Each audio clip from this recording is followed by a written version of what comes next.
What's going on, everybody? I'm back again to chat new comics this week.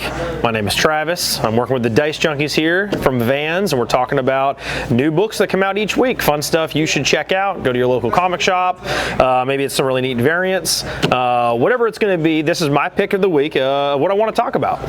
Some of it I'm very knowledgeable on, some of it I'm not. Some of it looks interesting to me, so yeah, let's go through it. If you hear background noise, it's because it's the middle of the day and there's people playing games. They're off camera over that way. But we're going to try and work through it. So here we go. Let's start with down on this end. I picked this title because it sounds kind of interesting to me. It is called DC Mech, and it's kind of, I guess, a bit of a copy to Avengers Mech, which was all about the heroes all getting their own Tony Stark Iron Man suits. Well, this is DC's version of all of them also having their own mech warrior costumes or outfits, whatever you want to call it. I think it looks cool. I'm not really sure why Superman needs to be inside of a mech, but he's even more powerful, I'm assuming, using this Kryptonian construct. Batman totally makes sense. I love the idea. He's already had mechs before, or big exosuits, so it looks kind of cool. I guess mechs are all the rage now. Marvel did it. DC's going to copy, and I'm sure we'll have a mech warrior comic from Dark Horse or somebody soon if this does well. But yeah, check it out. DC Mech. It's a new #1. Moving on, this is Ravenloft. So D&D has been doing their own kind of comic books for a long time, and it's continued for a while, and recently they've been pumping out the content. Stranger Things is making everything go nuts over D&D. The new trailer that's come out, I'm pretty sure the Junkies have talked about it, so if you want more information on what they think about it, definitely check out their Sunday shows. And this is a comic book that you can read about Ravenloft. It's a D&D world related book. These are also kind of fun because I know some DMs that read the comics that actually pull some source material from that, because you'll have references to other characters, monsters, zones, regions, towns, and named characters in the books, where you get a bit more detail on them, seeing them literally go through story driven content themselves. Yeah, so this is the new Ravenloft comic. It's neat. If you're a D&D person, check it out for sure. Moving on, more Magic related from Wizards of the Coast. This is Magic the Gathering's comic book. So if you are a card game player or a Magic lore fan, I got a lot of guys here in the store who don't really play Magic, but they collect it, and they read the novels, and they keep up with all the planeswalkers. This is literally perfect. This is for you. This is a graphic arted, designed book to talk about Magic the Gathering and the characters in those worlds. So the next set coming out is Dominaria based, and I feel like in the books they try to hit on characters that are themed towards upcoming sets, maybe to, you know, jazz you up, give you a little bit more hype towards the cards. But either way, really cool. I'm glad that Magic makes their own comic book, because it's an awesome universe, literally, of planeswalking and going to different dimensions and all these different characters and lifestyles and things they do and who they fight and what they can summon and create. So it's a comic book. It's a fantasy-based comic book, but with a really, really large background. Now, this is a big book. This probably should have been the one I started with or ended with, but I threw the line up and now I see it. This is Amazing Spider-Man number 900. So this is the 900th issue of Spider-Man ever. It's a really, really big deal. It is also a really thick book, and it's a little expensive. This one runs at about $10 compared to your average comic, which is about $3.99. So awesome that this is at 900. It's kind of insane. That's a ton of years worth of content, because I believe Spider-Man came out late 50s. Comment the exact date below on ASM or Amazing Fantasy 15 if you know it. Prove me wrong. That'd be great. But yeah, Spider-Man has been around a long time. This is the 900th issue. I don't know what's going to happen in it, but it's a thick book. I read Spider-Man. I'm excited to see where that goes. Not much else to say about it. Some really, really cool covers as well.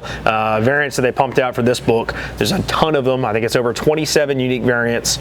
Some of them are super expensive, hundreds of dollars a pop, and a few of them are only $10, like the normal price of the book. But if you're a Spidey guy, you already know about this. You've been excited to read issue number 900. And if you're a new Spider-Man fan, or your kids are interested in Spider-Man, this might be a cool one to pick up. Little milestone book. Yeah, hitting it at number 900. So there you go. Now, lastly on my list, list. I picked Ant-Man because he hasn't had a book in a really long time, and I forgot this was even coming out. And we opened the boxes today, and sure enough, there was Ant-Man in there. Not a ton of copies of it, but it's kind of funny because I didn't even know or think about him passively until I actively saw his book and was like, oh my God, yes, Ant-Man. He's a comic book character, and I'm just pissing off the Ant-Man people so much right now. My bad. He's too small of a character for me to remember. There you go. I know. Yeah. Check him out. Ant-Man #1. He hasn't had a book in a long time. If you like Paul Rudd and his character of how he plays Ant-Man, check out the comic. I wonder if they're going to write and draw him in the same manner as Paul Rudd's Ant-Man. It would probably be a smart decision on Marvel's part to mimic that, considering how fan favored and loved that character is now in the MCU. So there you go. All the way from the little Ant-Man to giant mechs and 900th issues. Fun fact, Action Comics was the first book to ever hit 1,000. It's at like 1,048 right now. But there you go. And when that came out, that was a massive deal. First comic book ever to have 1,000 issues in a row. And Spider-Man is almost there. We're at 900. So 100 more to go.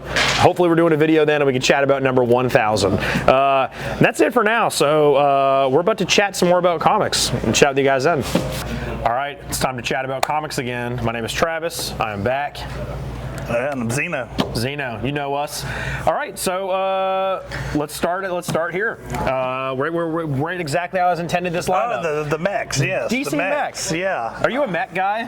Oh man, I used to play like a lot of the little mech games back in early 90s. Yeah. Mech Warrior was a big deal, man. You know, and I watched some of the early mech animes and stuff, but I haven't really been in a mech for a while, but there have been some really interesting stuff. I've actually seen the new games like Mech Warrior and stuff that have been coming out are starting to really hit a good stride again. Yeah. So it may be a good time to get back into mech. I think there's a reason why Marvel did it right now, and now DC's doing it. It can't just be a random thing.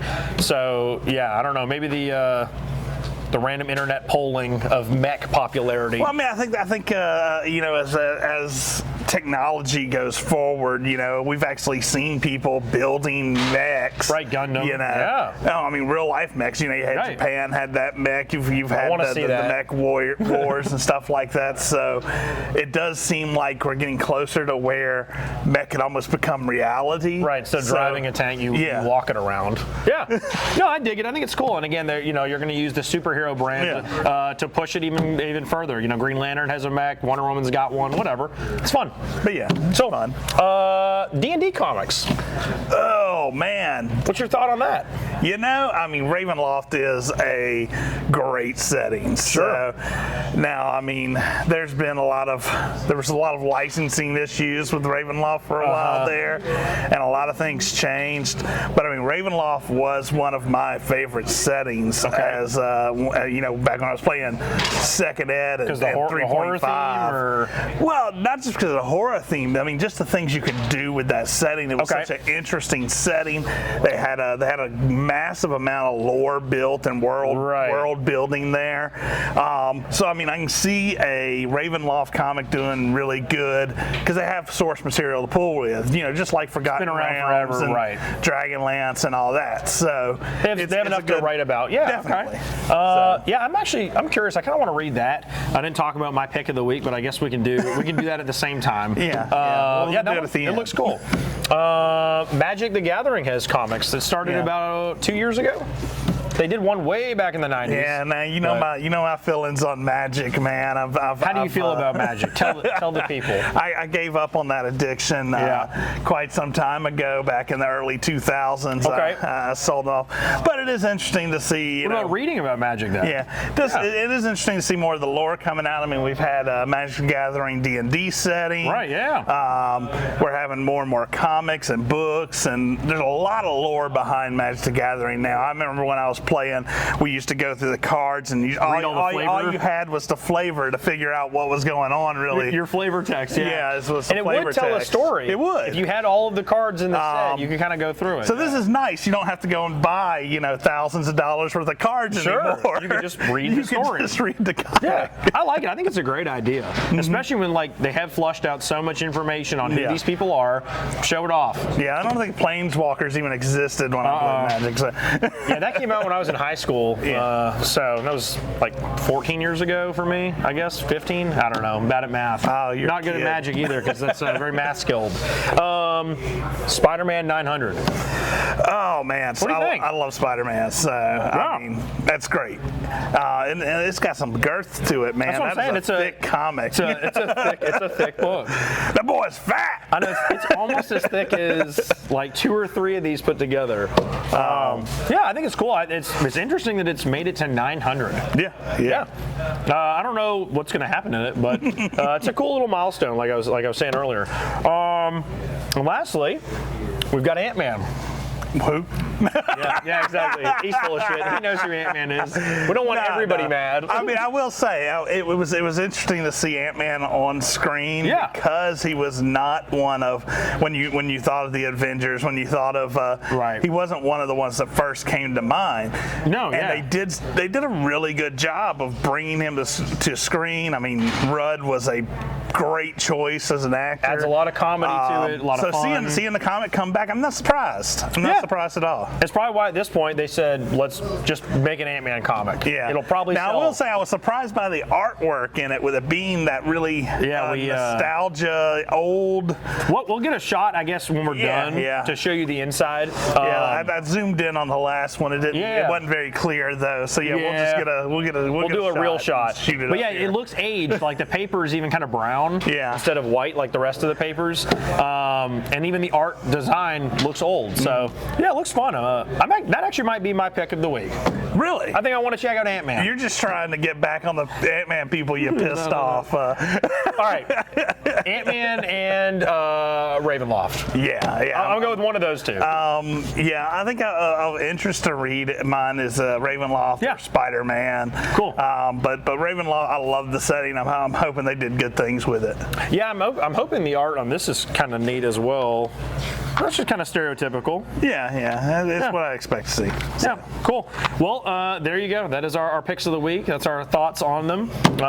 Comment below again what your pick of the week is. What do you want to read of my lineup? That'd be something fun we could maybe do. Get people to actually tell us, what do you want to read? There's something here that we're not covering. Right. Drop those in the comments too, and maybe we'll choose one of those to bring up here and show. So for example, fan favorite. Batman's always back there. Yeah. And I don't bring him out because we all know who Batman is. But if you guys want me to have a conversation on Batman, or you want to hear us chat about Batman, I'm sure we can do that. Yeah, throw it in the comments. Cool. Thanks for watching, guys. Thanks, guys.